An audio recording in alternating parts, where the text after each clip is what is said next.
Hello guys. Kumusta na po yung mga subscriber po natin? Kung kayo ay bago pa lamang po sa ating channel at ngayon pa lang po nakapanood ng ating mga vlog, paki-like, comment at subscribe po muli po. Magandang gabi po sa lahat po ng mga makakapanood ng ating vlog ngayon. At kumusta na rin po, kumusta na rin po ang lahat po ng mga kapatid, lahat po ng nakipagkaisa sa ginawa po nating rally, National Rally for the Peace noong January 13. Siguro po yung iba sa inyo ay alos pagka-uwi po noong January 13, pagkatapos po ng ginawa nating pagrarally, siguro po pag-uwi po ninyo ng bahay o sa bus pa lang po o sa mga minivan o sa mga van, kung alin man po yung ating mga sinakyan na pwede kayong umiglip, siguro umiglip na rin po kayo. Kasi kami po nung misis ko, pag uwi po namin, talagang nagpahinga, tapos yung sobra po namin baon. Siguro alam nyo na po kung ano po ang baon namin. Adobo at itlog, yun po ang baon namin ng love ko. Kaya po, ayun po, sa mga kasama po natin, na nagrally sa ginawa nating National Rally for the Peace, magandang gabi po sa inyong lahat mga kapatid, di ba?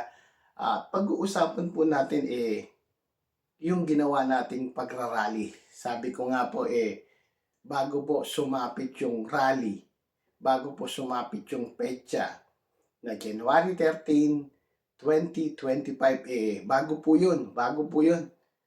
Ramdaman po natin, alam naman po natin, nararamdaman po natin na ang panahon po ay napakasungit. Paano ko po nasabi na napakasungit? Kasi umuulan po, kaya po sabi po ng mga iba na hindi Iglesia ni Cristo, hindi matutuloy ang rally ng mga Iglesia ni Cristo kasi umuulan. Diba? Kasi umuulan, sabi nila, hindi matutuloy yan. Pero hindi po. Kasi ang Iglesia po ni Cristo ay may buhay na Diyos. Kaya bago po sumapit ang January 13, 2025, yung pagrarally natin sa Quirino Grandstand, nagpanata na po ang buong iglesia. Nanalangin po sila sa ating Panginoon Diyos na patnubayan at bigyan po tayo ng magandang panahon. Kaya paano ko po nasabi na buhay po ang ating Panginoon Diyos o buhay po ang Diyos na sinasamba ng mga Iglesia ni Cristo. Ito po yung isang video na kinuhanan ko po o binidyo ko po abang tayo ay nakikipagkaisa sa National Rally for the Peace. Ito po yung mga kapatid. Anong lokal po kayo? Lipit po.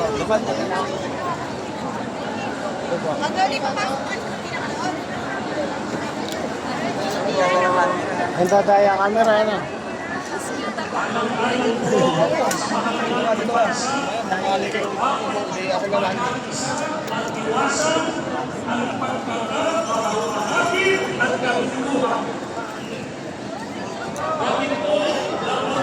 Welcome po sa ating YouTube channel.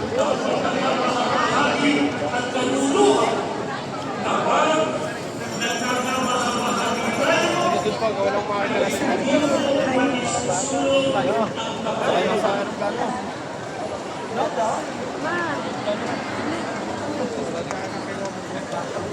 Grabe yan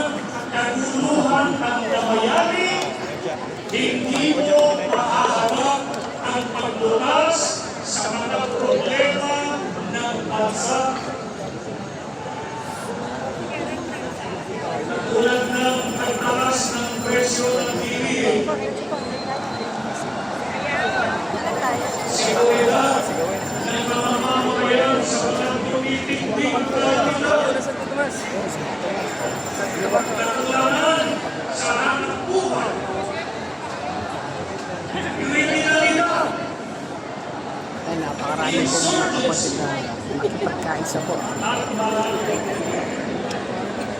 Pagkina ito'y nakapagpapalala lamang sa krisis at ekonomiya at nagpapabilang sa mabigat ng kalagayan ng pamumuhay ng karaniwang Pilipino.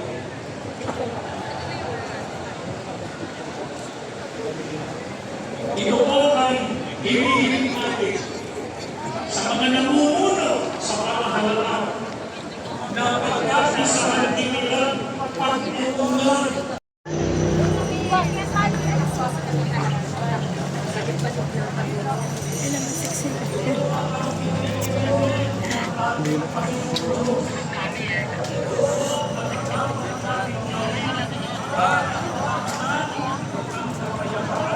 London Gate.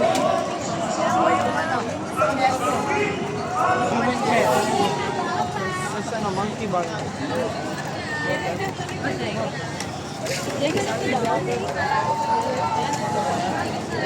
Alalakad ka lang ako malagod akong taong yan. Anak.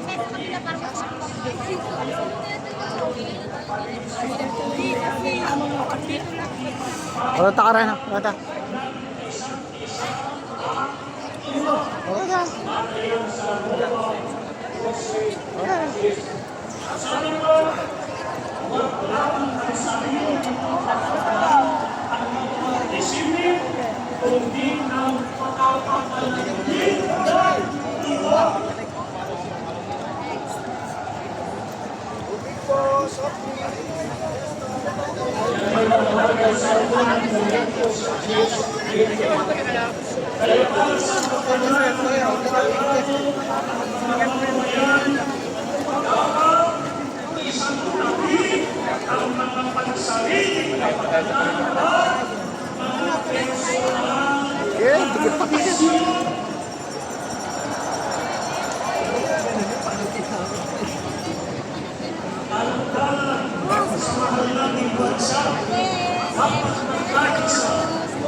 Yun po, di ba? Napakasaya po. Napakasaya po ng ating mga kapatid sa Iglesia ni Cristo. Tinanong ko nga po sila kung anong lokal po sila. Di ba? Napakasarap po na makipagkaisa po sa panawagan ng pamamahala. Sabi nga po ng isang vlogger na napanood ko rin po, parang tinakpan ng ulap. Opo, parang tinakpan ng ulap yung sikat ng araw. Hindi po natin naramdaman, hindi namin naramdaman yung tindi ng sikat ng araw. Kasi kapag mainit po ang sikat ng araw, masakit po sa balat. Sabi nga, parang nangangagat. At hindi rin po natin naramdaman yung malalakas na ulan. Di ba? Yung malalakas na ulan. Yun, at sa pagrarally yun, kitang-kita po natin ang kasiyahan po, ang kasabikan ng ating mga kapatid. Lalong-lalo na nung nag-umpisa po ang program. Lalong-lalo na po yung nag-umpisa po ang program, nagsalita po si Ka Arnel Tumanan. Talagang yung mga kapatid nagiiyawan po sa tuwa at nakikinig po ng mabuti.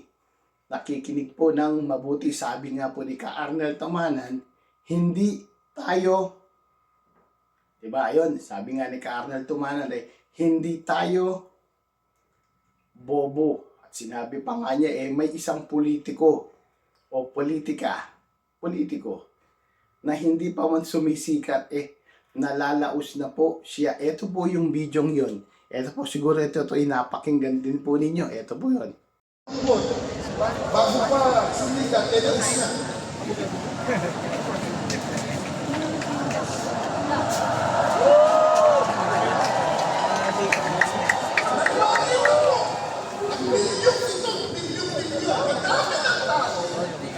Sinabi niya kanina, bago marami yan, minuya pa rin sila. Yun. Hingay mo lang. Memoria pa ba? Sino ang sabi sa kanya na tayo ang maluya?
Baso niyo naman. Ang sikip, ano ka ba? Ang balyan namin, gano'n namin. Pulog-pulog. ng ating bansang Pilipinas. Ngayon po, ang dapat na unahin na asikasuhin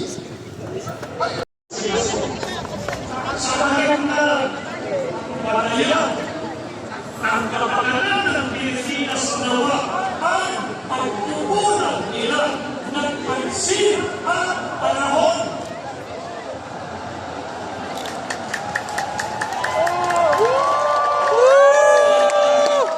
Sumigaw na rin. Ating isinasagawa ngayon na sama-sama at mapayapang pagkilos para sa kapayapaan ang ating mga panalangin sa Panginoon Diyos ay basbasan niya ang ating bansa ng kapayapaan.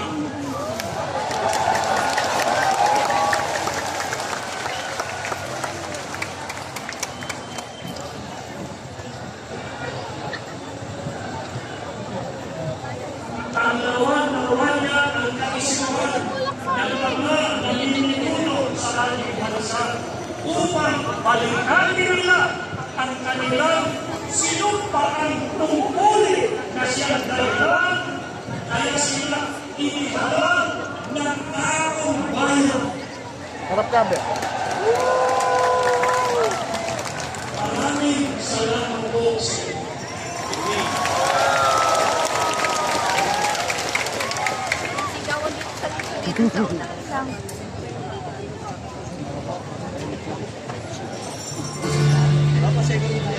Yan, kapakarami pong tao.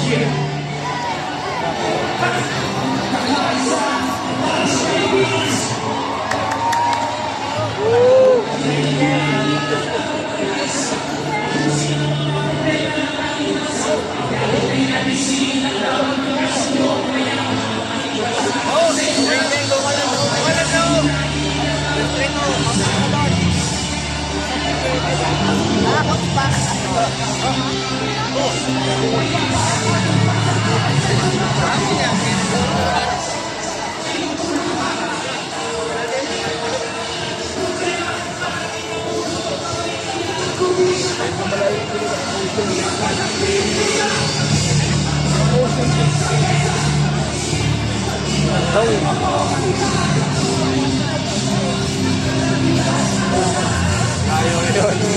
Ano lang yan, yung extension lang yun.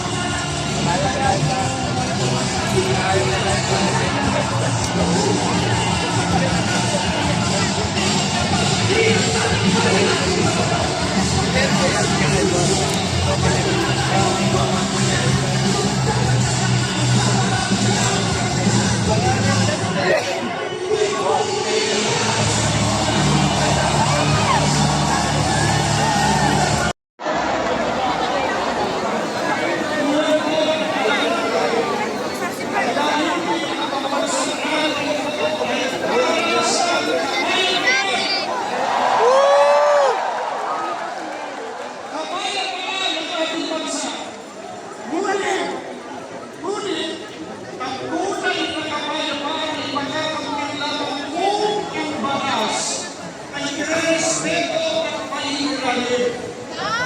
Hindi po tayo laban sa anumang Paano, anong lokal kayo? Anong lokal kayo? General Tinyo. Kailan ba Laguna? susunod sa batas. Kaya, upang magbigay linaw tungkol sa diwa at kahalagahan ng pagpapatuloy at pagsunod sa rule of law na sa kusang at kapayapaan ubos sa maaaring ating pong pakinggan ang isang unang kapatid na narito po si kapatid na Rodante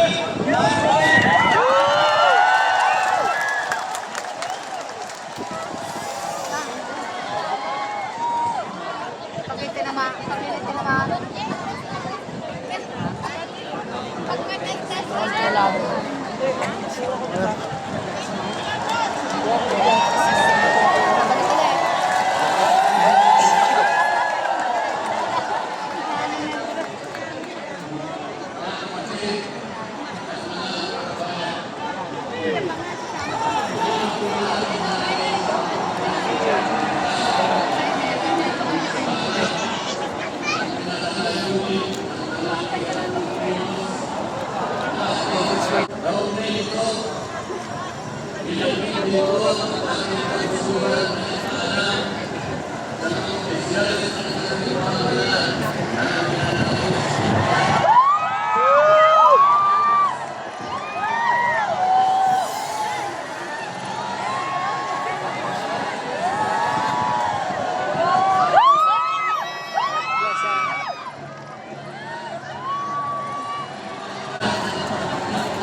Ang dami pong mga kapatid eh. Ang drone.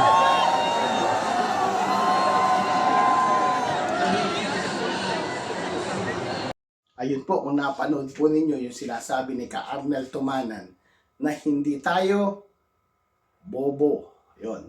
Siguro alam nyo na po kung sino ang binabanggit ni Ka Arnel Tumanan at yung sinasabi niyang politiko na hindi pa sumisikat nalalaos na. Kung kayo po ay bago pa lamang sa ating channel at ngayon pa lang nakapanood ng ating mga vlog, paki-like at comment po. Yun. At ito pa po yung mga ibang video. Ito po yung mga ibang video na kinunwanan ko po noon, na binidyo ko kasi para sa akin napakasarap po nun. Napakasarap po nun na makipagkaisa po sa pamamahala kasi ito po ay isang kasaysayan. Ito po isang kasaysayan na hindi na po mabubura sa kasaysayan ng Pilipinas. Hindi na po ito mabubura sa kasaysayan ng Pilipinas at sa ating mga Iglesia ni Cristo. At sa mga Iglesia ni Cristo, ito po ay isang kwento, isang history na maikukwento po nila sa kanilang mga anak, sa kanilang mga apo, at sa mga apo pa nila na ipapanganak. Di ba? Napakasarap po na makipagkaisa. Ito po yung video. Kasi po, kahit magiging lang ng maraming video, tutulog naman tayo Kasi iniiwasan ko. hindi tayo isigado ka, hindi maiba, hindi maiba, hindi maiba.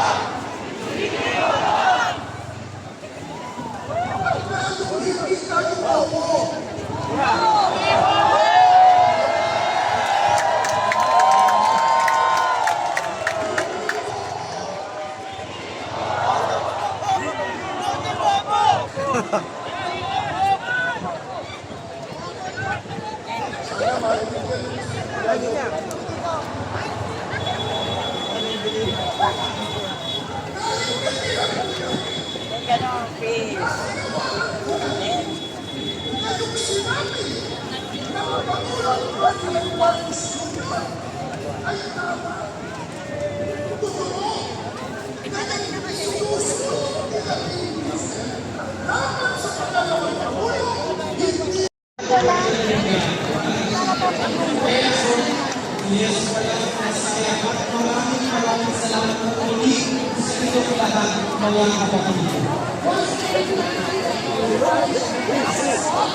Saan kami itong llama? Saan parang kanan?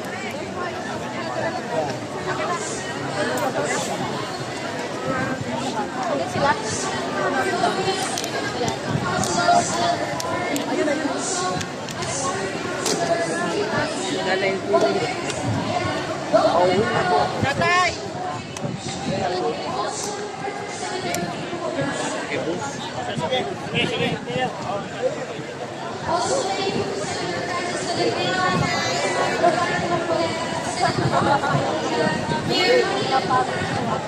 Dala mo.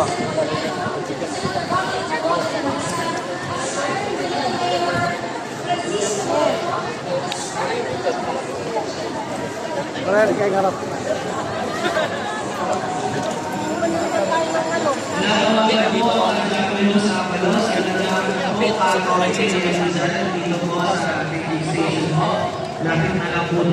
Pauwi na po.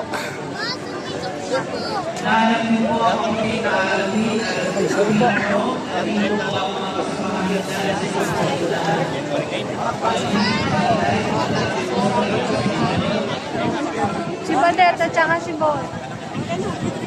Sa likod po.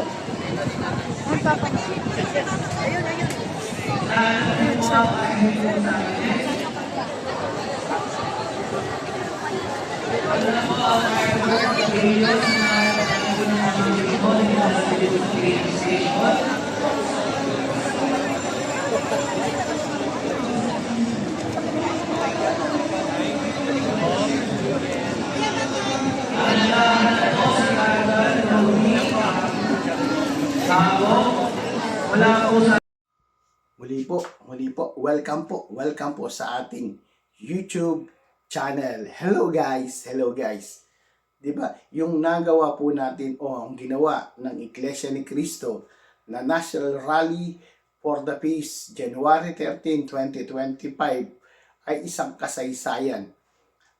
kasaysayan sa Pilipinas o sa buong mundo na hindi na po mabubura, lalo na po sa mga Iglesia ni Cristo, sa ating mga Iglesia ni Cristo.